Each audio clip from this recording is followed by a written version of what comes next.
Most people will work for 40 years and die with almost nothing to show for it. Not because they were lazy, not because they were stupid, but because nobody ever sat them down and showed them the math. And the math, once you actually see it, will make you feel something. Because it proves that the difference between a life of financial stress and a life of total freedom isn't talent, it isn't luck, it isn't even income, it's a decision. One decision, made early enough. So stay with me, because in the next few minutes, I'm going to show you exactly how $10,000, just $10,000, can quietly, almost lazily turn into $100,000, and then keep going, way past that. No trading, no side hustles, no waking up at 4 a.m. Just a system, simple, boring, and devastatingly powerful. But first, let me tell you something uncomfortable. Right now, somewhere in America, there's a 45-year-old sitting in their car in a work parking lot,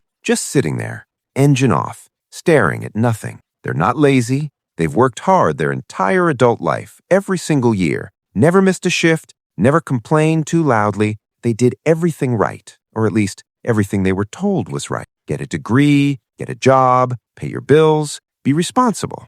And yet, here they are, halfway through their life, and they're doing the math in their head, quietly, terrifyingly. If I keep doing this, how long until I can stop? And the answer that comes back is not a good one. Maybe never. That moment, that parking lot moment, is one of the most common and least talked about crises in modern life. It doesn't look dramatic. Nobody sees it, but millions of people have had it. Maybe you've had a version of it. Maybe it hit you at 3 a.m. when the house was quiet and you started running numbers that didn't add up.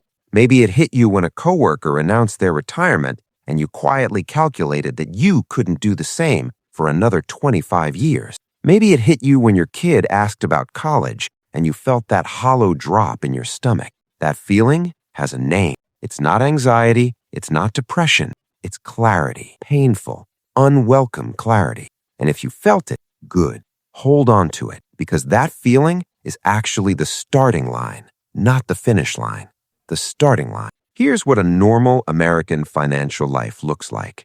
And I need you to really see this, because most people are living it without realizing it. You wake up at 6 a.m., not because you want to, because you have to. There's a mortgage or rent or car payments or credit card minimums, some combination of obligations that means the alarm isn't optional. You go to work, you come home, you're tired, so you spend. A little here, a little there. A dinner out because you deserved it. A subscription you forgot you had. A new thing because the old thing felt old. And then the paycheck resets, and the cycle starts again. Meanwhile, your phone is showing you other people's highlight reels. The vacation photo, the new car, the kitchen renovation, and without even noticing it, you start measuring your life against theirs, and you start spending to keep up. This is not weakness. This is not stupidity. This is by design. The entire consumer economy is engineered to make sure you spend everything you earn, and then a little more. Credit exists to make sure that even when you run out of money, you can still spend. And the result? The average American has less than $5,000 in savings. The average American over 55 has less than $130,000 saved for retirement. Experts say you need roughly 10 times your salary to retire comfortably. Do that math. Most people aren't even close. But here's what really gets me. The people living this life, the paycheck-to-paycheck life, most of them aren't broke because they don't make enough money. They're broke because of what happens to the money after it arrives. Now, let me show you the other side, because this is where it gets interesting. Imagine two people, same age, 25 years old, same income, $55,000 a year, same city, same starting point. Person A lives normally, spends almost everything they make, upgrades their lifestyle every time they get a raise. At 35, they're making $75,000 and feeling like they should be richer, but somehow they're not. At 45, they're stressed. At 55, they're praying Social Security is enough. At 65, they retire with just enough to survive. Not enough to live, just enough to survive. Person B does something slightly different. Not dramatically different, slightly different. At 25, they take $10,000, maybe from a bonus, maybe from a year of discipline, and they put it to work. They invest. They don't touch it. They also invest $300 a month going forward. At 35, person B has over $150,000. They haven't worked harder. They haven't gotten lucky. They haven't sacrificed their entire life. They just started early and they left it alone. By 45, person B is sitting on close to $450,000. By 55, north of $1 million. And the beautiful, infuriating part? In the later years, the money's growing faster than their salary ever could, because that's what compound growth does. It doesn't add, it multiplies. Same income, same city, same starting point. The difference is a decision made at 25. That's the game, and most people never get shown the board. So why don't more people do this? If the math is so obvious, why are millions of Americans still spinning in the cycle? Because of something that doesn't get talked about enough: lifestyle inflation. The moment most people start earning more money, they immediately start spending more money. The raise comes in, and within 3 months, the new spending has absorbed it. A nicer apartment, a newer car, dinners that cost more, clothes that cost more, vacations that cost more. It feels like success. It looks like success. But it's actually one of the most effective wealth destroyers in existence. Because here's the thing, your income is not your wealth. Say that again. Your income is not your wealth. Wealth is what you keep. Wealth is what you own. Wealth is assets working in the background while you sleep. A doctor making $400,000 a year who spends $395,000 is not wealthy. They're one bad year from financial collapse. A teacher making $55,000 a year who invests $10,000 annually and lives simply is building wealth, real, compounding, permanent wealth. Income is the water coming out of the tap. Wealth is how much you actually store in the tank. Most people have the tap running all day. The tank is empty. And the really dark part? Nobody tells you this growing up. You're taught how to earn money. You're never really taught what to do with it. So you do what everyone around you does. You spend it, because spending feels like living, and saving feels like waiting. But here's the mindset shift that changes everything. Spending gives you a feeling. Investing gives you options. That's it. That's the whole thing. Every dollar you spend on something that doesn't grow gives you a temporary emotion, a buzz, a satisfaction, and then it fades. The thing depreciates. The feeling disappears. Every dollar you invest gives you something that stays, something that quietly multiplies while you're doing other things, while you're sleeping, while you're at dinner, while you're watching a movie. The rich don't work harder for money. They put money to work for them. And the moment you feel that shift in your chest, the moment you stop seeing money as something to spend and start seeing it as something to deploy, your entire relationship with money changes. You stop seeing your paycheck as a reward.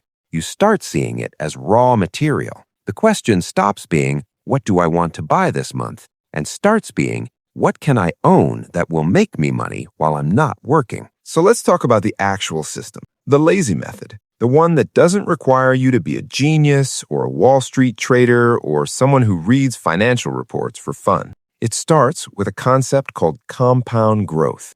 And I need you to actually feel this, not just understand it. If you take $10,000 and invest it in a broad market index fund, a simple fund that tracks the overall stock market, historically, the U.S. stock market has returned an average of about 10% per year over the long run. That means year one, your $10,000 becomes $11,000. Fine, not exciting. But here's where it gets wild.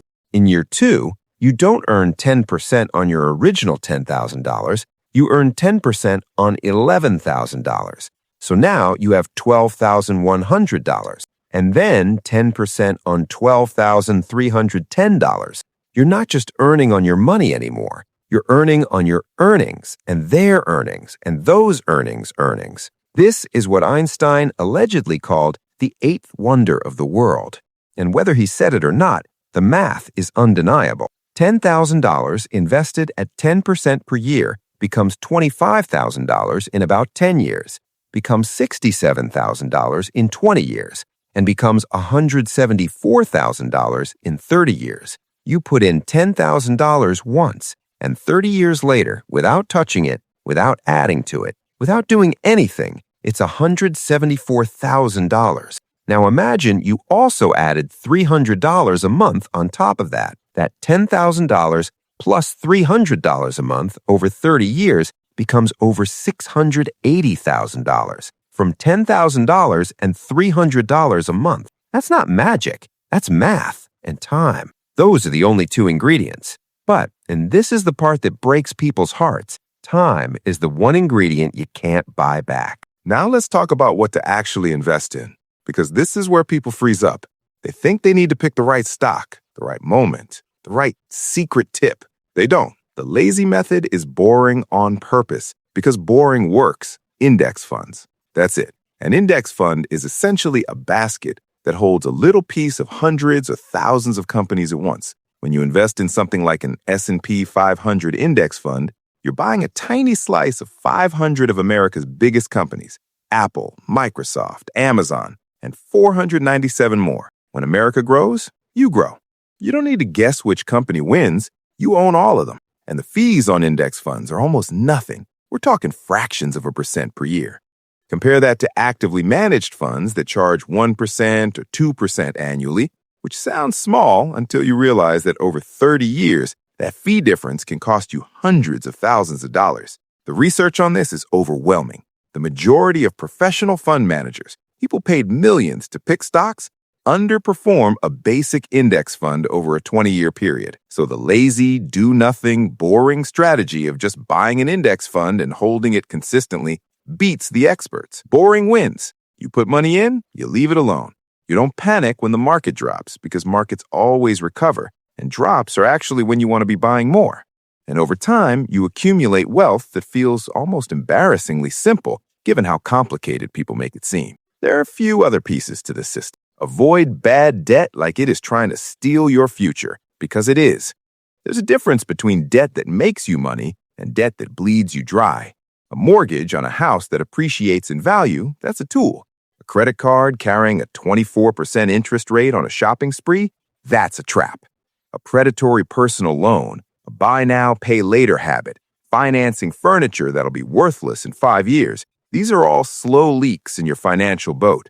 And you can be building wealth on one end while these leaks drain it on the other. Before you invest, handle the high interest debt.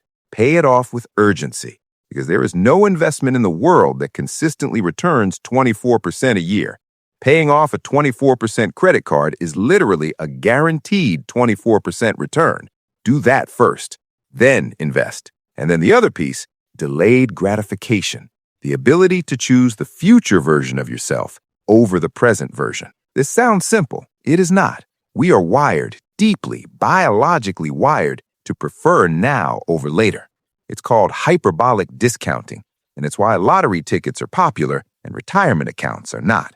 But here's a reframe that helps. Every time you choose to invest instead of spend, you are not depriving yourself. You are paying your future self. You are buying your future self freedom, peace, options. Every $100 you invest at 25 is worth over $1,700 at 65. You are not sacrificing $100. You are gifting $1,700 to a version of yourself who will be deeply, tearfully grateful. Now I need you to sit with something uncomfortable for a moment. Close your eyes, or don't, but really picture this. You're 68 years old. You're tired in a way that sleep doesn't fix anymore.